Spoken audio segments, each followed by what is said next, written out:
ไว้นอลาเอ้ยคอยก็ดูญาติเด้อพ่อแม่ทางหลายนี่นา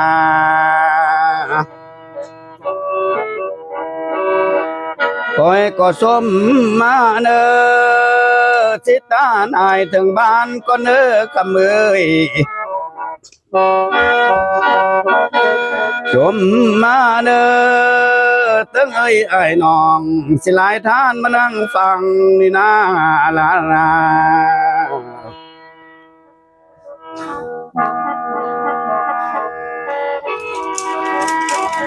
โอ้ยนอลาเอ้ยแค่นว่ามือบ่เบาละเอ้ยที่การทานเพื่อนมาหานี่แล้วโอ้ยนอลาเอ้ยแค่นว่ามือบ่จ้านี่เอ้ยการอัญญาเพื่อนมาหอดกันว่าบุญนาฮอดแล้วก็จำต้องคำได้ลำนี่แล้วลาแล้ว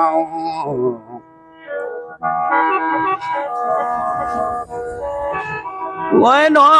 ลาเอ้ยบุญมีจังมาพอแล้วสมเอาเอ้ยอันว่าบุญเฮาพอจังมาจวบนี่แล้วอายได้มาจวบน้องสิปางนี้จังแม่นบนนี่นา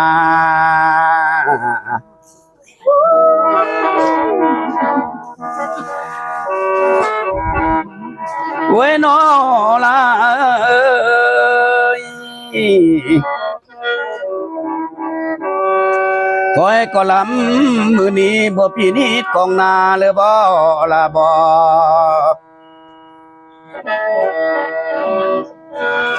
ด้วยนอละเอ้ยคอยมาจ้ามือนี้บ่ปิดหน้าและของบ้านเลยบ่กันว่าพี่เจ้าให้นี่นาเจ้าให้ป้าจ้านำเนอลาเนอ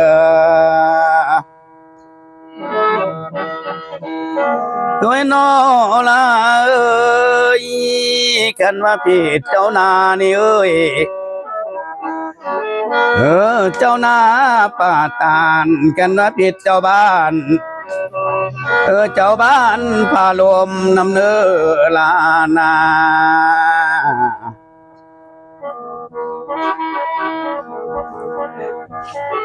ด้วยนอ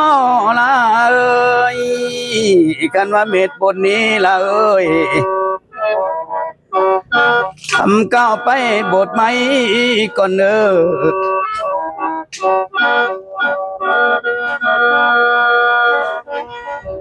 อันว่าบทนี้เอ้ยเว้าได้แล้วสิไหลน้ำส่งคืนก่อนเนอ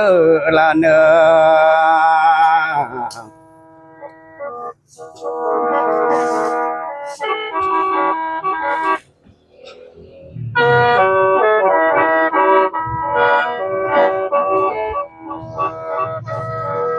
เว้ยนอละเอ้ยสิได้ลำเดละเอ้ย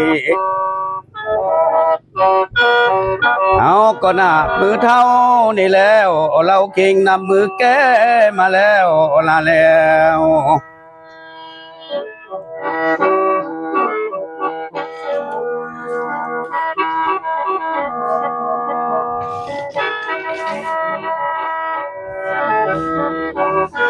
เอ้ยนอละเอ้ยไอ้นี่น่าละเอ้ยคิดทอดน้อง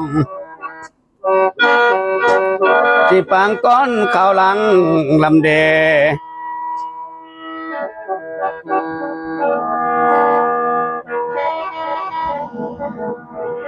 เอ้ยนอละเอ้ยลาไอ้นี่น่าละเอ้ยเบาน้ำนองเทียงให้ว่าโบราณนี่แล้วไอ้ได้เบาน้ำนองเทียงหน้าว่าบ่ห่างเด้คำเอ้ย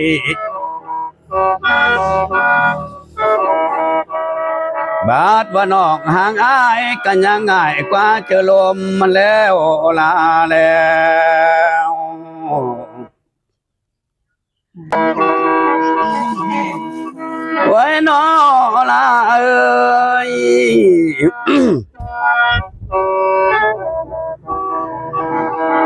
อันว่าเจอน้องหักอายนาน้องเดี๋ยวเอาอยู่มังเด้ละเอ้ย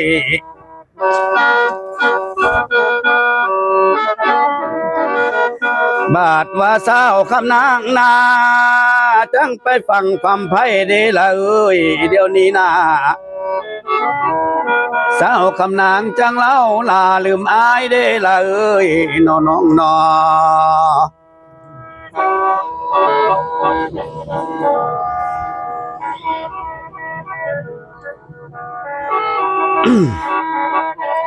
น้อยน้อลาเอ้ยลาน้องผู้นี้ใกล้อายนาน้องนาน้องผู้ไปเกิดกรรมวันแห่งเมืองไทยก็ตามทอนแสนว่าสาวคำนางนี่ไปไกลต้นสายลำก็ยังนำไปเฮจนฮอดวนาลานา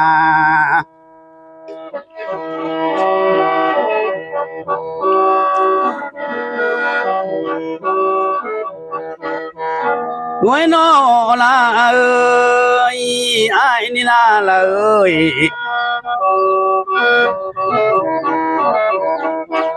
แม่นคือความเปิ้นเว้าละเอ้ยกันว่าเกิดเป็นใหม่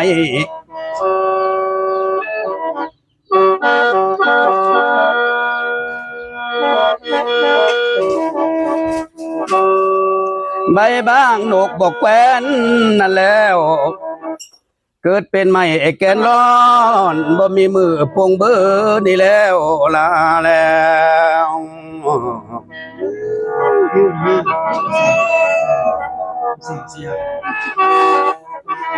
เอาไว้นอลาเอ้ยไอ้ก็ลำหอนี่นาละเอ้ยคอยก็ฝากความหักน้ำเนื้อละเอ้ย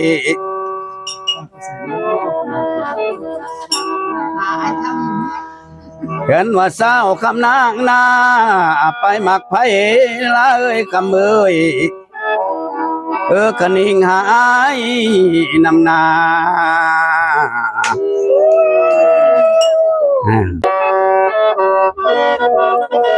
หน่วยนอลาเอ้ย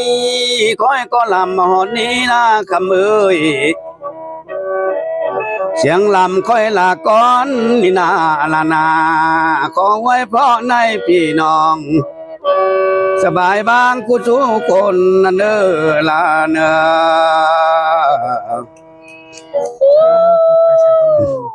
อยากหมอขับลำน้องไม่บัวน้องไม่เนี่ยซ่องบุญใส่ชื่อเต็มว่าจะได้ก็ไม่บัวนะบ้านน้ำเผาบ้านน้ำเผาบ้านน้ำเผาเด้อพ่อแม่พี่น้องแฟนครับบุญใส่ซอยกดไลค์ให้ได้อันนี้หมอลำน้องไม่เด้อมีซ่องบุญใส่นี่แหละพบกันใหม่ในคลิปหน้าเนาะท่านผู้ชมบ๊ายบาย